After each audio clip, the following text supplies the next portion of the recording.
Okay po mga kaibigan, isa na namang mahiwagang ah, salita ng Diyos ang ating matutuklasan dito po sa ating programa. Isang katanungan na kung saan ay bihirang na itatanong ng mga tao, mga kaibigan, itong klaseng tanong na ito, no? Ang tanong po na atin pong alamin ng kasagutan sa pamamagitan po ng pagsagot ng ating kapatid na Eli, may nagtanong po sa kanya na ah, ano ang tunay na paliwanag o dahilan kung bakit tayo ay nilikha ng Diyos, samantalang hahatulan po pala tayo. Hindi pala tayo ililigtas. Anong dahilan? Bakit pa tayo nilikha? Kung mapapahamak din lang pala tayo sa impyerno, mga kaibigan. So itong tanong na ito, tanong din ng mga atheist, kasi may nagko-comment sa akin dyan po sa Facebook page natin na may nagko-comment na isang dating miyembro ng MCGI pero naging atheist na ngayon, na hindi daw totoo ang Biblia at fairy tale, sabi niya, no? Ang Biblia daw ay kwento-kwento lang, mga kababayan. So mula sa kanyang unawa ng Biblia dati sa pamamagitan ng pagiging MCGI niya, pero nung namatay ang kapatid na Eli at umalis sa MCGI, naging atheist na, mga kababayan. So, pero itong nagtanong, isang Katoliko, nagtanong po sa programa ng kapatid na Eli na ang tanong niya, bakit pa tayo hahatulan? Nilalang tayo ng Diyos, ba't tayo hahatulan? Ano po yung tunay na dahilan? Maaring tanong nyo din ito, mga kaibigan. Kaya pakinggan po natin kung paano po sagutin ng ating kapatid na Eli itong tanong ng bisita dyan po sa kanyang Bible exposition. Narito po. Salamat po sa Diyos, kapatid na Daniel. Kapatid na Eli, ang magtatanong po rito ay si Brad Mark Oniel, 34 years old, Roman Catholic. Narito po siya. Magandang gabi po, Brother Eli. Ano po bang tamang paliwanag at tayo ay nilikha ng Diyos? Na kapag namatay naman po pala tayo, magkakaroon ng pag-aatol. Hindi naman po pala lahat mapupunta sa langit. Yun lang po at maraming salamat. Tignan nyo ito, mga kaibigan. Catholic siya, pero hindi niya alam ang kasagutan. Maaaring hindi po ito tinuturo ng mga pari. At tama naman, totoo naman, mga kaibigan. Pero alam nyo, ang katunayan, ang aral po ng mga pari, kapag ikaw ay namatay, meron yung tinatawag nilang doktrina nila na nobena, na kung saan ipapanalangin nila yung patay para mapunta sa langit. Napakasama po yon. Mamaya bibigyan natin ng daan yan, bibigyan natin ng paliwanag yan kung bakit sinabi ko na napakasama at karumal-dumal itong ginagawa ng mga katikista na itinuro ng mga pare tungkol po sa nobena, mga kaibigan. Pakinggan muna natin kung paano sagutin ni kapatid na Eli itong katanungan ng isa sa mga bisita sa exposition. Ang paliwanag ng Biblia, kapatid na Mark, ay yung nasa 2:10 ng gawa ay ng Epeso. Sapagkat tayo'y kanyang gawa na nilalang kay Kristo Jesus para sa mabubuting gawa na mga inihanda ng Diyos ng una upang siya nating lakaran. Ayun, para tayong tren. Kaya ginawa yung tren, may riles. Pagka walang riles, di pwede yung tren. Pag umalis sa riles, madidiskaril, disgrasya yun. Tao, meron tayong lalakaran, kaya tayo gagawa tayo ng mabuti. Tayo kanyang nilalang kay Kristo Jesus para sa mabubuting gawa. Kaya tayo binubuhay ng Diyos para gumawa ng mabuti.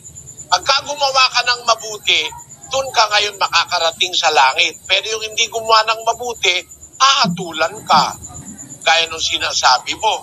Basahin natin ang 5:28 ng Juan. Huwag ninyong ipanggilalas ito sapagkat dumarating ang oras na ang lahat ng nangasalibingan ay makaririnig ng kanyang tinig at magsisilabas. Ang mga nagsigawa ng mabuti ay sa pagkabuhay na magmuli sa buhay at ang mga nagsigawa ng masama ay sa pagkabuhay na maguli sa paghatol. Ayan, dalawa lang naman ang pupuntahan ng tao. Ahatulan ka para parusahan o kaya bubuhayin ka para sa pagkabuhay na maguli sa buhay. Yung gumawa ng mabuti sa pagkabuhay na maguli sa buhay. Yung gumawa ng masama sa pagkabuhay na maguli sa paghatol. Ang tanong mo, hindi naman pala tayong lahat makakarating sa langit. Tayong lahat pwedeng makarating sa langit kung gagawa ka ng mabuti. Kung ang ginawa mo sa buhay mo, puro masama, hindi ka makakarating talaga sa langit. Pero gusto ng Diyos tayong lahat makarating sa langit. 3:9 ng 2 Pedro. Pakinggan mo. Hindi mapagpaliban ang Panginoon tungkol sa kaniyang pangako na gaya ng pagpapalibang ipinalalagay ng iba, kundi mapagpahinuhod sa inyo na hindi niya ibig na sino man ay mapahamak, kundi ang lahat ay magsipagsisi. Ang gusto ng Diyos, tayong lahat magsisi. Ayaw niyang may mapahamak. Gusto niya makarating tayo lahat sa langit. Kaya lang, kung ayaw mo naman sumunod, gagawin mo masama, talaga hindi ka makakarating sa langit. Hindi kasalanan ng Diyos yun. Kasi kung siya lang ang masusunod, gusto niya lahat tayo makarating sa kanyang langit, sa kanyang paraiso. 2:4 ng unang Timoteo. Na siyang may ibig na ang lahat ng mga tao'y mga ligtas at mga kaalam ng katotohanan. Yun ang gusto ng Diyos. Ayaw niyang may mapahamak kahit isa. Gusto niya lahat tayo maligtas, makaalam ng katotohanan. Kaya lang, ang diferensya tayo rin. Ayaw natin ng mabuti. Sabi ng Diyos, huwag kang papatay. Ang ginagawa mo, pumapatay ka. Hindi naman ikaw ang may-ari sa kapwa mo tao para kunin mo ang buhay niya. Pero mga doktor, pumapatay. And sumumpa sila. Ang sumpa ng doktor magsalba ng buhay Alam ko yung particular oath ng doktor, magsalba ng buhay. At sa pagsasalba ng buhay, meron choices pang ibinigay. Kung alin yung mas magandang choice, yun ang isasalba mo. Yung bata ba o yung ina? Mga ganong choices Pero ang general idea, magsasalba ng buhay ang doktor. Abay, ang ginagawa 5 buwan na yung bata, ina-abort pa. Ilalansag dun sa ng ina, sa bahay bata. Isa-isang pinuputol yung mga buto ng bata para ma-abort. Ano ba ngayon yung doktor na yun? Pupunta ba sa langit yun? Ano ba sa palagay mo? Dapat nga, isalba mo yung buhay, tapos ikaw mismo pumapatay. Milyong sanggol ang pinapatay ngayon ng abortion. Kaya kung mapupunta ka sa impyerno, hindi mo dapat sisihin ng Diyos. Kasi gusto niya mapunta tayo lahat sa langit. Naunawaan mo yung kapatid na Mark? Opo, maraming salamat po. Salamat. Pagpalain ka nawa ng Panginoon, kapatid. So yan po yung sagot ng ating kapatid na Eli, mga kaibigan, tungkol po doon sa nagtanong. Alam nyo mga kaibigan, sa aking pag-iisip tungkol po doon sa nagtanong na bakit tayo pa nilalang ng Diyos kung parurusahan din lang naman tayo. Kung talagang nilikha tayo ng Diyos, dapat iligtas na lang tayo, hindi na sana tayo parurusahan pa. Hindi pag-ibig ang ganun. May nagko-comment sa akin na ganun mga kaibigan. Pero alam nyo mga kapatid, ang katunayan, ang Diyos po, nung nilalang niya ang tao, napakaganda napakaganda po ang tao Nung nilalang ng Diyos ang tao, ito siguro yung pinakamagandang nangyari. Bakit? Kasi nung nilalang niya ang tao, binigyan na ito ng freedom. Dahil sa pag-ibig ng Diyos sa tao, binigyan na ng freedom. Tayo kasi kung lumikha tayo tulad ng sasakyan. Wala namang freedom yung sasakyan eh. Miski yung robot na ginagawa ng tao, walang freedom yun eh. Kung ano lamang po yung nakaprogram na ilagay ng tao, yun po. Pero ang Diyos, nung ginawa niya ang tao, nilalang niya ang tao perfect at may freedom, gumawa ang gusto niya. At nung nilalang ng Diyos, pati mga anghel, may freedom din.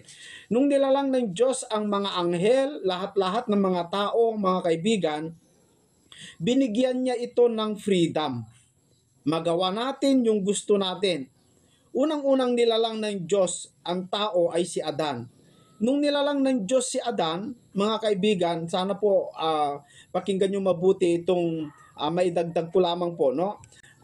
Nung nilalang ng Diyos si Adan, wala po itong kasalanan o wala po itong masama. Si Adan, inilagay ng Diyos doon sa Garden of Eden, na doon, andun po yung punong kahoy na ipinagbabawal ng Diyos. Andun din yung punong kahoy na kapag kumain ka ay hindi ka na mamamatay kailanman. Nung nilalang ng Diyos ang tao, sabi dito sa Genesis chapter 3, sa verse 22, kung atin pong lawakan ng ating pagkaunawa ganito. At sinabi ng Panginoong Diyos, narito, ang tao'y naging parang isa sa atin, na nakakakilala ng mabuti at ng masama. At baka ngayon iunat ang kaniyang kamay at pumitas naman ng bunga ng punong kahoy ng buhay at kumain at mabubuhay magpakailan man. Kung ating i-analyze itong salita o talata, mga kababayan, ang tao hindi siya nakakakilala ng kasalanan. Wala siyang alam sa masama. Puro kabutihan. Kaya ang tao sana ay hindi naman sana mamamatay hindi naman sana hahatulan mga kaibigan. Wala namang dahilan para hatulan ng Diyos kasi nilalang niya na mabuti. Hindi niya alam ang masama. Pero nung nagkasala siya, nung dininig niya ang tinig ng kanyang asawa, dahil sa panunukso ni Satanas, kagagawan kasi ni Satanas mga kaibigan, kung bakit ang tao ay mapapahamak na Huwag natin isisi sa Diyos kasi ang Diyos walang plano na tayo'y hatulan o hukuman, mga kababayan, kasi ang Diyos po ay nilalang tayo para mabuhay magpakailan-kailanman. Pero ang gumawa nun, kung bakit tayo mahahatulan ngayon, dahil po kay Satanas. Si Satanas ay nilinlang niya si Eva, nung nalinlang si Eva naman ay niyaya niya yung kanyang asawa. Yung kanyang asawa, dininig niya ang kanyang tinig. Kaya doon pumasok ang kasalanan. Dahil mula sa pakikinig ni Adan sa Ama o sa Diyos, dito sa 17, sabi dito, at kay Adam ay sinabi, sapagkat iyong dininig ang tinig ng iyong asawa at kumain ka ng bunga ng punong kahoy na aking iniutos sa iyo na sinabi, huwag kang kakain niyaon. Sumpay ng lupa dahil sa iyo. Kakain ka sa kanya sa pamamagitan ng iyong pagpapagal sa lahat ng mga araw na iyong buhay. So wala sana walang sumpa sana kung hindi siya nakinig kay Eva pero dahil nakinig po yung pakikinig ni Adan sa Diyos, ay ibinaling niya yung pakinig niya kay Eva, kaya nagkaroon ng sumpa. Kaya ang tao, mga kaibigan, ang gumawa din sa pamamagitan ng panunukso ni Satanas, ang tao, dahil como may freedom siya, pwede siyang makinig kahit sino, mga kaibigan, hindi naman pinagbabawalan ng Diyos, kaya lang binibigyan niya lang ng pagpipilian na kapag kumain ka dyan, mamamatay ka. Kapag hindi ka kakain dyan sa puno ng bunga ng punong kahoy na yan, hindi ka mamamatay. Ang freedom na yan, iba yung pinanggamitan ni Adan. Mas pinili niya yung makinig kay Eva kaysa sa Diyos. Mga kaibigan, kaya yung mga tao na nakikinig sa kapwa-tao, nakikinig sa mga tarantadong mangangaral, at hindi makinig sa Diyos, mapapahamak lang Hindi ko may freedom tayo ay makinig tayo magtiwala tayo sa mga aral ng mga demonyo, gaya ng mga aral ng mga demonyo. Nakinig si Adan kay Eva. Ibinaling niya yung pakikinig niya sa Diyos, ibinaling niya kay Eva. Anong nangyari? Sinumpa ang lupa. Lahat ngayon na naging generation ni Adan, nadamay doon sa kanyang kagaguhan, mga kababayan. No? Kaya, nung nagkasala na po si Adan, sabi ng Diyos, narito sabi niya ng Panginoon, ang tao'y naging parang isa sa atin. Na nakakakilala ng mabuti at masama. So alam na ng taong mabuti at masama, pwede na siya makagawa ng kasamaan.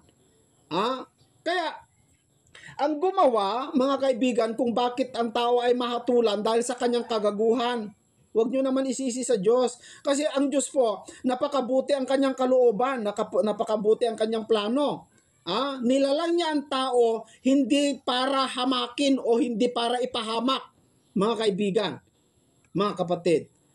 Binigyan niya ng freedom para ang tao ay masaya. Kasi kung wala kang freedom, hindi ka masaya eh. Nakakulong ka lang, pagbabawalan ka, pag lumabas ka, pagbawalan. Nakatingin sa'yo. Wala kang freedom, hindi ka masaya. Pero ang Diyos, hindi ganon. Ang Diyos ay pag-ibig, meron siyang tiwala sa atin, binigyan tayo ng freedom. Kaya lang inabuso ni Adan, inabuso ng tao. Tao din ang gumawa kung bakit siya hahatulan ng Diyos, mga kaibigan. Tao din. Kaya yung sinasabi itong nagko-comment sa atin na isang atheist na ngayon, na hindi daw totoo na ang Diyos ay pag-ibig. Dahil kung ang Diyos daw ay pag-ibig, bakit iibigin niya ang tao pinapapalitan ng pagsamba? Pang-abuso yon, sabi niya, na kapag minahal ka daw ng Diyos, kailangan palitan mo ng pagsamba. Dapat kung iniibig ka ng Diyos, kahit hindi ka sumasamba, iibigin ka niya. Ang katunayan, iniibig ng Diyos ang tao eh. Miski nga masamang tao pinapaulan niya Pinapaulan niya sa masama at sa mabuti. Mahal niya ang tao mga kaibigan. Kaya nga binigay niya yung kanyang anak para ang sumampalataya mula sa kamatayan na ating nakamtan, mga kaibigan, mula sa kamatayan na kung saan tayo'y nadamay sa kasalanan, sa sumpa, dahil ang ating magulang ay mamatay na, kung nanggaling tayo sa kanya, yung kanyang karakter, yung kanyang karakter, ewan ko anong tawag doon, kung laman tayo, mamamatay tayo, mga kababayan. Ang tawag ng mga Katoliko dyan ay manang kasalanan, pero hindi po mana yun kasi ang mana ay talagang ipinamamana yan. Yung kasalanan hindi naman ipinamana yan Hindi naman kagustuhan ni Adan na tayo'y masunod sa kanya pero yun yung tinatawag na damay-damay na kasi, mga kababayan, no? Ang gumawa ng ating pagkahatol, hindi ang Diyos. Kung bakit tayo hahatulan? Dahil sa ating kagagawan. Ang Diyos naman kasi ay nagbigay ng nagbigay ng como tayo ay mamamatay na tayo, nagbigay ng Diyos ng pagpipilian.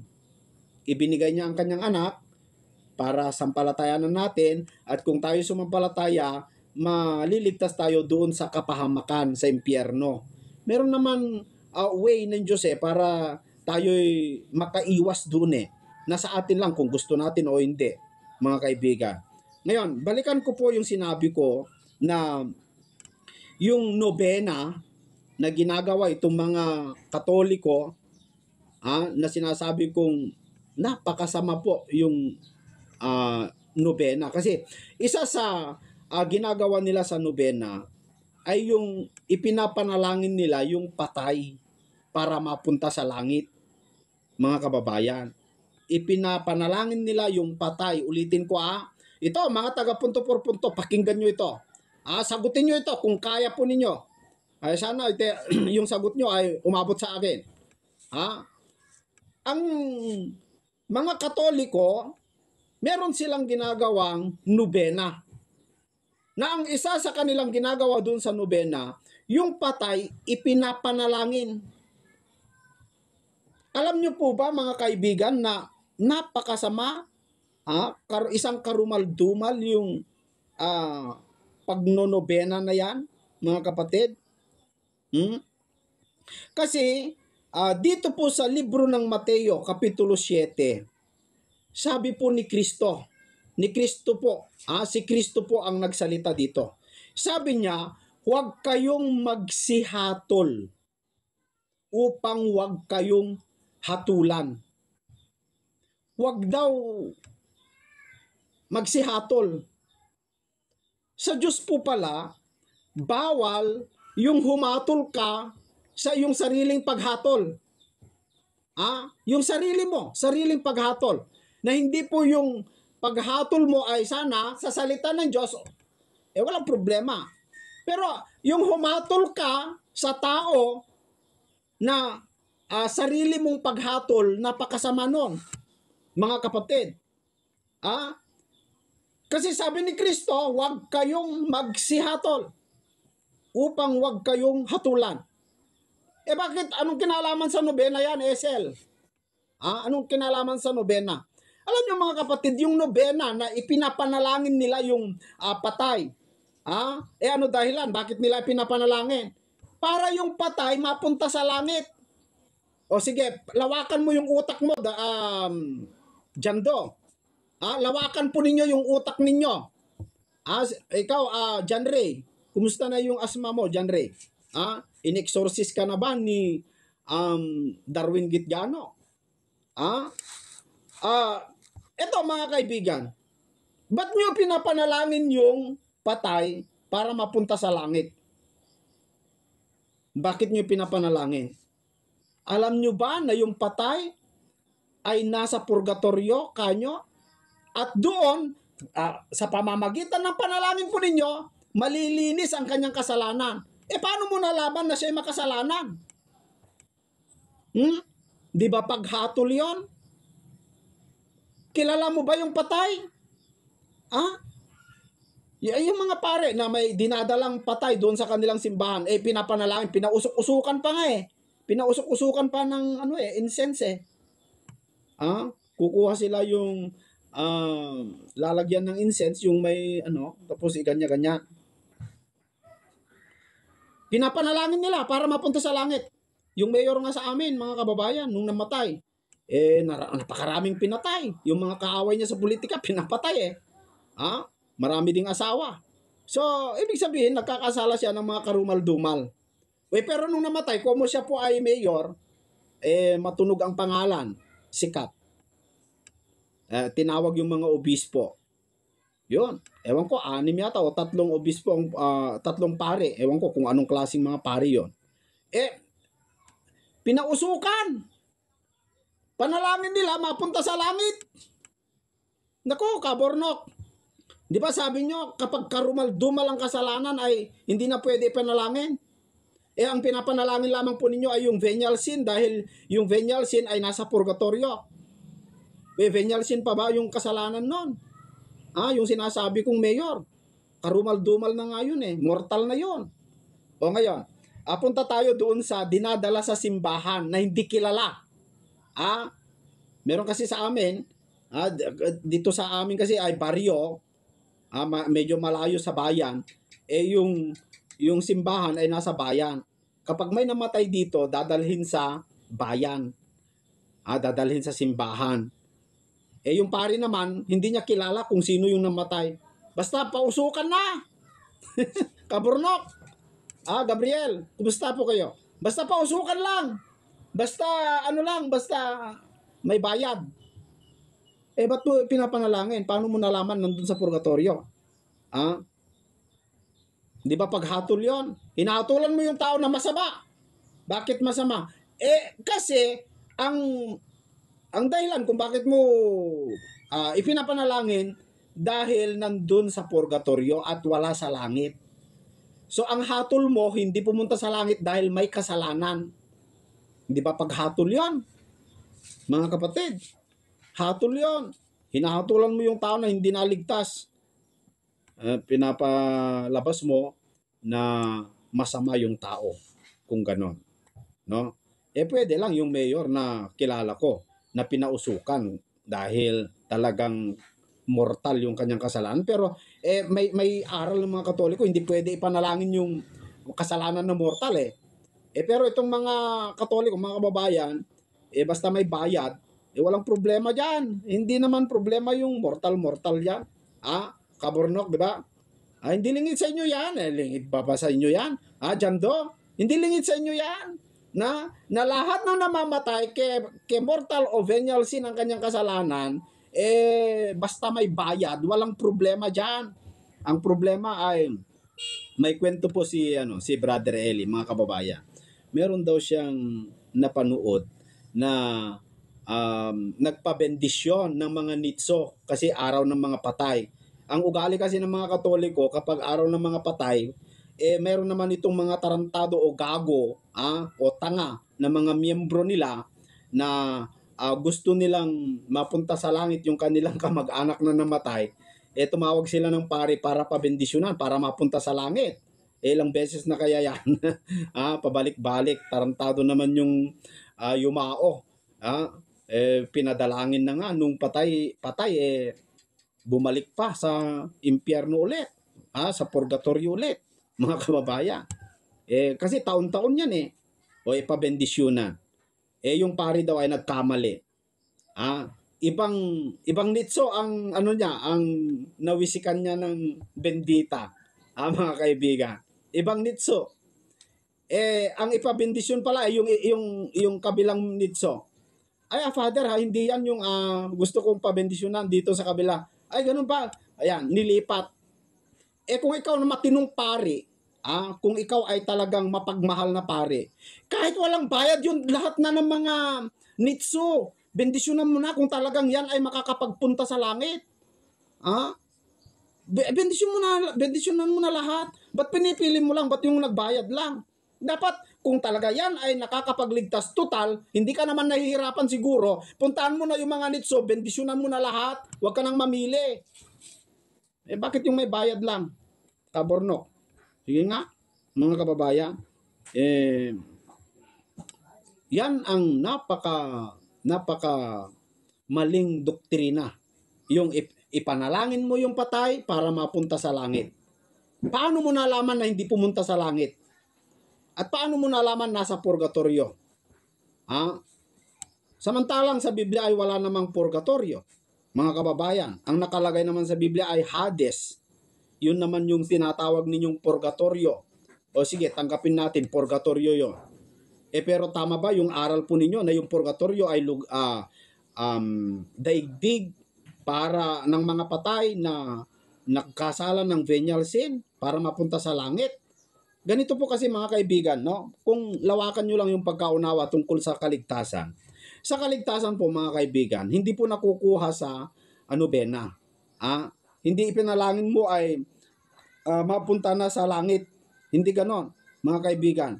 Sa Biblia po, dito po sa Efeso 2:8, ganito po ang paraan ng Diyos para ang tao'y maligtas. Makinig po kayo mga debusyonada. Malapit na kayo sa kabaong, hindi nyo pa inunawa mabuti ang Biblia. Ano yung nasa Biblia, mga kaibigan? Heto, ang kaligtasan po hindi nakukuha sa nobena. Sabi sa Biblia, ito yung paraan para ang tao maligtas. Sapagkat sa biyaya kayo'y nangaligtas sa pamamagitan ng pananampalataya. At ito'y hindi sa inyong sarili. Ito'y kaloob ng Diyos. So yung kaligtasan hindi galing sa tao yan. Yan ay kaloob ng Diyos, biyaya ng Diyos, galing sa langit. Ang kaligtasan. Pero, yung kaligtasan na biyaya ng Diyos, para tayo'y maligtas, ang susi nun, sumampalataya ka. Kaya sabi dito, sapagkat sa biyaya kayo'y nangaligtas sa pamamagitan ng pananampalataya. So sa pamamagitan ng pananampalataya, tayo maligtas. Ang susi ng kaligtasan, hindi nobena. Hindi panalangin sa nobena. Kundi sa pamamagitan ng pananampalataya. Yan ang kailangan para ang tao maligtas. Mga kababayan. Paano ka magkaroon ng pananampalataya? Doon sa punto na ikaw ay patay na? Hindi. Paano magkaroon ng tao ng pananampalataya para siya po ay maligtas, mga kaibigan at mga kababayan? Ganito po ang pagkakaroon ng pananampalataya ng isang tao. Hindi sa pamamagitan ng nobena. Dito po sa Roma 17, kaya nga ang pananampalataya ay nanggagaling sa pakikinig. At ang pakikinig ay sa pamamagitan ng salita ni Kristo. Kung paano ka magkaroon ng pananampalataya para ikaw ay maligtas, kaborno, jando. Ito, nagsasabi ito ng mga hindi nagiging tapat sa kanilang pagtuturo mga kababayan na pinapasama pa tayo, mga kaibigan, dahil kinokontra natin yung kanilang doktrina na ipanalangin ng mga patay para mapunta sa langit. Hindi naman kasi ganun ang turo ng Biblia. Ang turo ng Biblia, para ikaw ay maligtas, dahil ang kaligtasan ay galing sa langit, biyaya ng Diyos, ang gagawin mo dapat, sumampalataya ka. Paano ka magkaroon ng pananampalataya? Sa pamamagitan ng pakikinig sa salita ni Kristo. Kaya sinasabi ko, yung patay, hindi na pwede makuha sa panalangin yon para maligtas. Kasi hindi naman po nakakarinig yung patay. Mga kababayan, dapat maging tapat tayo. Hindi na po makakarinig yung patay. Meron pa bang mapapakinggan yung patay? At kung hindi makakarinig, siyempre, natural, hindi na siya magkakaroon ng pananampalataya. Nung buhay nga, mga kababayan, hindi pumupunta sa simbahan. Yung iba pumupunta sa simbahan pero hindi naman tinuturo. Yung iba hindi nakakarinig kaya hindi sila nagkaroon ng pananampalataya. Buhay pa sila noon. Di lalo na pagpatay. Ano ba naman, mga kababayan, maging honest po tayo, no? Tumatanggap tayo ng abuloy ng mga miyembro po natin. Kapag nagbibigay po ng miyembro ng mga abuloy, dapat palitan nyo naman ng totoong aral. Umaasa yung mga miyembro po ninyo, maliligtas sila Umaasa po yung mga miyembro po ninyo, maliligtas sila Sa pamamagitan ng pagbibigay nila ng mga ikapo, pagbibigay nila ng mga abuloy, umaasa yung mga politiko na nagbibigay ng donasyon, na baka sakali sila po ay maligtas kapag ipinanalangin po ninyo kapag sila ay namatay dahil napakarami po silang asawa. Maraming ganon, mga politiko, nagkalat na sa Pilipinas ang korupsyon, mga babayan. Sa DepEd nga, napakalaking korupsyon din dyan Alam niyo, mga kaibigan at mga kapatid, ang aral ng Katoliko na ipanalangin mo yung patay para mapunta sa langit, parang bias po yon. Bias ba tawag doon? Parang hindi po makatwiran. Paano yung mga pulubi na walang pwedeng ipambayad doon sa kanilang kamag-anak na yumao? Paano na sila maligtas kung ganun? Di wala na silang kaligtasan. Ganyan ba kalupit ang Diyos ninyo? Yung Diyos ko hindi po ganyang kalupit, mga kababayan. Ang gawin lang natin, sumampalataya. Ang Diyos po ay pwede kang iligtas kahit hindi ka magbayad ng panalangin sa nobena ng mga pare. Tignan nyo yung mga pare kung sila magbendisyon, magwisik. Tignan nyo yung ginagawa nila. Meron bang ganyan? Kumuha water gun. Siguro tinatamad na ganon. Kumuha na lang ng water gun, yan, no? Sige. Paano yung hindi matamaan? Alam nyo, mga kaibigan, walang ganyan sa Biblia Walang ganyan sa Biblia. Ayan. Kung meron pong sagot dito ng mga punto por punto, sana po ipaabot nyo sa akin nang masagot po natin, no? So, yan po ang masasabi ko doon. Ang dahilan, nung tayo po'y nilalang ng Diyos, nilalang tayo na mabuti. At mabubuhay ang tao, hindi po walang plano ng Diyos na hatulan ng tao. Pero kung meron ibinigay ng Diyos na freedom sa tao, ang tao, ginawa niya ang gusto niya, may ano naman may sinabi naman ng Diyos wag mong kakainin yan. Makinig ka sa akin, wag mong kakainin yan. Kapag kinain mo yan, mapapahamak ka. Sabi niya kay Adan. Nakiusap ang Diyos. Meron kang freedom. Pero sana wag mong kakainin yan. Kapag kinain mo yan, mamamatay ka.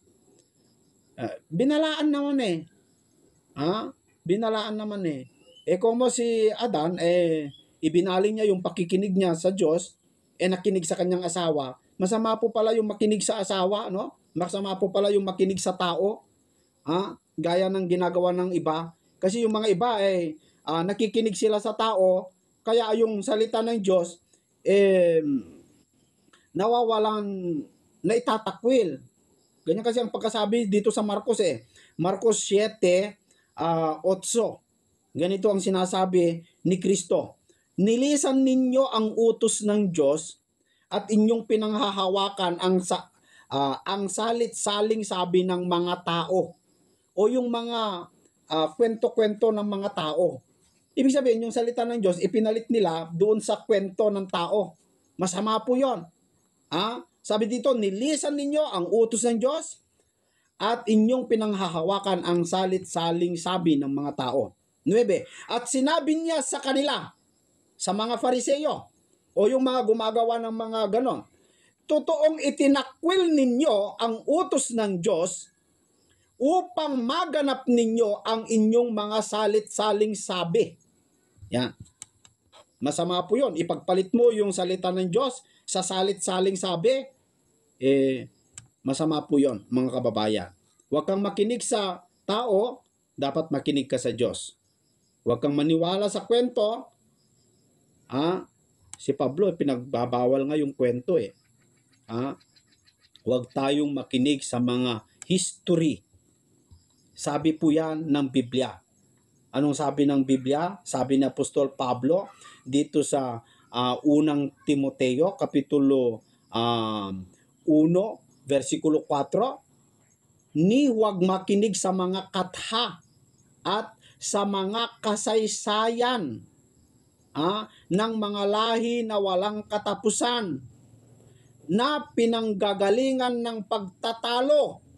Alam niyo yung mga history, maraming nagtatalo-talo dyan Kasi wag ka dapat maniwala sa history o kasaysayan kasi gawa ng tao yan.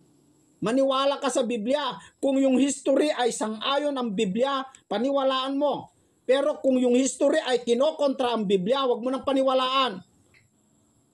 Si Kristo nagtayo sa Iglesia Katolika, history lang yan, hindi sa Biblia yan. Mga kababayan. Ano ang itinayo ni Kristo? Hindi Katoliko. Bakit? Yung mga doktrina ng mga Iglesia Katolika, wala naman sa Biblia Wala naman sa Biblia So, yun po mga kapatid, ang aking masasabi dito. Sana po, yung mga tao, ang panalangin natin, ang ibig natin, mga kapatid, ay makaunawa po sila ng katotohanan. Maraming salamat po sa inyong lahat. Yung mga hindi pa po nakapag-subscribe, sana po mag-subscribe na po kayo. At yung nakagusto dito sa video na ito, i-share po ninyo mga kababayan bilang suporta po ninyo dito sa ating programa. Malaking bagay po sa akin na kapag inyo pong i-share itong video sa inyong mga kababayan o kaibigan para mapakinggan din nila, mga kapatid. Maraming salamat po, hanggang sa muli po.